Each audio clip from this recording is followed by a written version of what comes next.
हर हर महादेव। देवों के देव महादेव। जय गणेश शिव ओम। नमस्कार दोस्तों। एपिसोड का शीर्षक प्रेम का आरंभ। एपिसोड की शुरुआत महल में सती और मदनिक का मिलन। एपिसोड की शुरुआत सती और मदनिका के मिलन से होती है। सती कहती है, मुझे पता था आप आएंगी। इतना कहकर वह मदनिका के चरण स्पर्श करती है।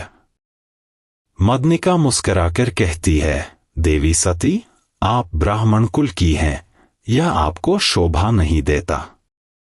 सती उत्तर देती है, आप मेरी गुरु हैं, आपने मुझे नृत्य और संगीत सिखाया।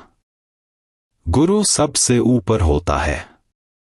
मदनिका हंसकर कहती है, विवाह तो केवल एक बंधन है, वह मदनिका को बांध नहीं सकता। यदि हर जन्म में तुम्हारे जैसी बेटी मिले तो मैं हर बार यह बंधन स्वीकार कर लूं। दोनों के बीच एक मां बेटी जैसा स्नेहिल संवाद होता है। सती जाने लगती है, पर मदनिका उसे रोकती है। अरे सती, जाने से पहले एक बात, वह प्रेम वाला मामला कैसा चल रहा है?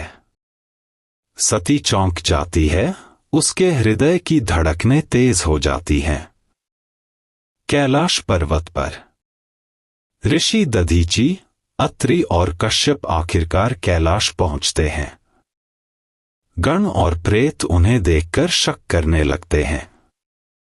कहीं नंदी जी ने फिर कोई विवाह का प्रस्ताव तो नहीं भेजा? नंदी वहां आता है और ऋषियों का आदर पूर्वक स्वागत करता है। वह कहता है, निश्चित ही कोई शुभ समाचार होगा। ऋषि दधीची उत्तर देते हैं, हां, एक निमंत्रण आया है महादेव के लिए। नंदी आश्चर्य से कहता है, पर महादेव तो कभी किसी निमंत्रण पर नहीं जाते। ऋषि अत्रि कहते हैं, हम जानते हैं, पर इस बार निमंत्रण प्रजापति दक्ष की ओर से है। यह सुनकर नंदी दंग रह जाता है। ऋषि कश्यप बताते हैं, प्रजापति दक्ष ने महासभा आयोजित की है और महादेव को उसमें शामिल होना है। ऋषि दधीची कहते हैं, हम महादेव से भेंट करना चाहते हैं। नंदी अनुमति लेकर उन्हें महादेव से मिलाने जाता है। महल में वसंतोत्सव की तैयारी। महल में चारों ओर उत्सव की तैयारियां जोरों पर हैं। प्रसूति अपनी पुत्री रेवती को उदास बैठा देखती है और उससे पूछती है, क्या हुआ बेटी? रेवती शिकायत करती है, चंद्रदेव अब मुझसे ध्यान ही नहीं देते। मदनिका हंसते हुए बोल उठती है, पुरुष तो स्वार्थी होते हैं, उन्हें संभालना पड़ता है। थोड़े आंसू, थोड़ा नाटक, थोड़ी मिठास और थोड़ा झूठ, बस वही काम कर जाता है।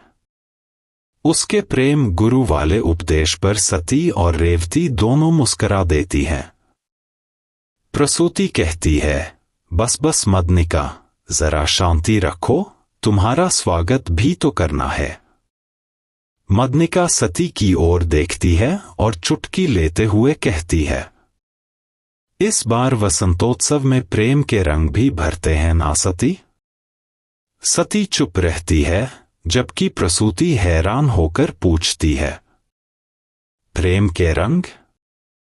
वो कैसे? मदनिका मुस्कुराकर उत्तर देती है, हो सकता है देवी, बस देखती जाइए। और फिर उसकी नजर सती की झुकी पलकों पर टिक जाती है। रात्रि का दृश्य सती और मदनिका। रात को सती अपने कक्ष में खिड़की से कैलाश पर्वत की ओर देख रही होती है। वह अदिति की कही बातें याद करती है। तभी मदनिका फिर से वहां आ जाती है। वह सचमुच बड़ी शरारती है। वह कहती है किसके बारे में सोच रही हो सती? उस व्यक्ति के बारे में जिससे तुम प्रेम करने लगी हो। सती तुरंत इनकार करती है, नहीं, ऐसा कुछ नहीं है। मदनिका हंसती है, झूठ मत बोलो, तुम्हारी धड़कनें सब कह रही हैं। सती कहती है, जिस प्रेम की तुम बात करती हो वह मेरे जीवन में नहीं है। मेरा प्रेम मेरे परिवार, माता पिता और धर्म के प्रति है। मदनिका मुस्कराती है, मैं उस प्रेम की बात नहीं कर रही देवी। मैं उस अनकहे प्रेम की बात कर रही हूं जो हृदय में अपने आप पनपता है। वह सती से कहती है, अपनी आंखें बंद करो और बताओ, किसकी छवि दिखाई देती है? सती आंखें बंद करती है और सामने वही दृश्य उभर आता है। शिवजी वीणा बजाते हुए, संगीत में लीन, दिव्य आभा से घिरे हुए। वही मधुर स्वर, वही दिव्यता। सती की सांसें थम जाती हैं, पर अगले ही पल वह घबराकर कहती है, नहीं, मैं किसी से प्रेम नहीं करती। वह चली जाती है और मदनिका मुस्कराती हुई वहीं रह जाती है।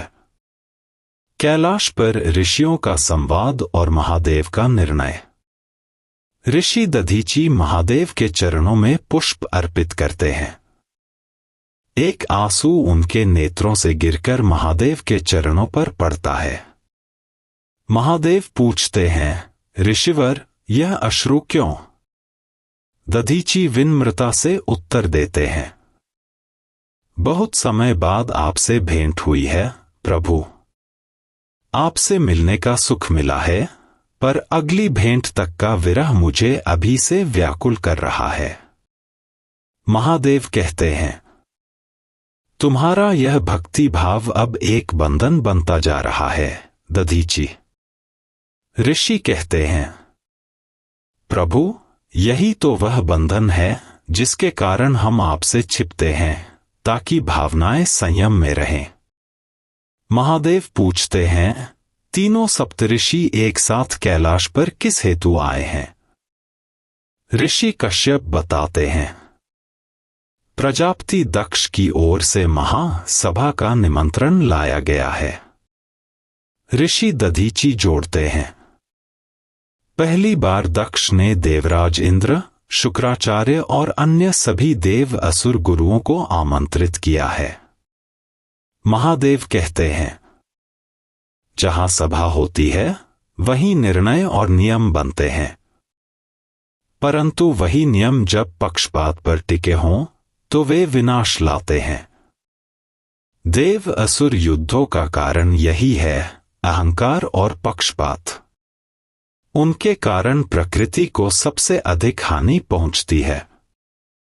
पृथ्वी, पशु, वन सब नष्ट होते हैं और फिर उन्हीं लोग शांति सभा रखते हैं। महादेव का व्यंग्य स्पष्ट था। ऋषि कश्यप आग्रह करते हैं, प्रभु, यदि आप वहां उपस्थित रहेंगे तो यह सभा सच में शांति की दिशा में बढ़ेगी। महादेव उत्तर देते हैं, शांति और एकता किसी सभा से नहीं आती, बल्कि अहंकार, स्वार्थ, अज्ञान और क्रोध पर विजय पाने से आती है। ऋषि दधीची मुस्कुराकर कहते हैं, यदि ऐसा होता तो सब शिव बन जाते प्रभु। ऋषि विनम्र निवेदन करते हैं, हमने प्रजापति को वचन दिया है कि आप अवश्य आएंगे। कम से कम हमारे लिए कृपा करके यह निमंत्रण स्वीकार करें। कुछ क्षण मौन रहने के बाद महादेव मुस्कुराते हैं, ठीक है, मैं आऊंगा, पर एक शर्त पर। तीनों ऋषि एक दूसरे की ओर देखने लगते हैं। आखिर महादेव की वह शर्त क्या होगी? रिकैप। इंद्रदेव चिंतित हैं। एक असुर की तपस्या पूरी होने वाली है और उसका बल हमें संकट में डाल देगा। दक्ष शांत स्वर में कहते हैं, चिंता मत करो इंद्रदेव, हमारे पास श्रीहरि विष्णु हैं। और चंद्रदेव हंसकर जोड़ता है, और महादेव भी। हर हर महादेव। आपका कीमती समय निकालकर इतना लंबा अपडेट सुनने के लिए धन्यवाद। कृपया यदि कोई भाषा या व्याकरण त्रुटि हो तो क्षमा करें। आगे देखना न भूलें और हमारे चैनल को सब्सक्राइब करना न भूलें और वीडियो को लाइक और शेयर करें। हर हर महादेव। नमः शिवाय।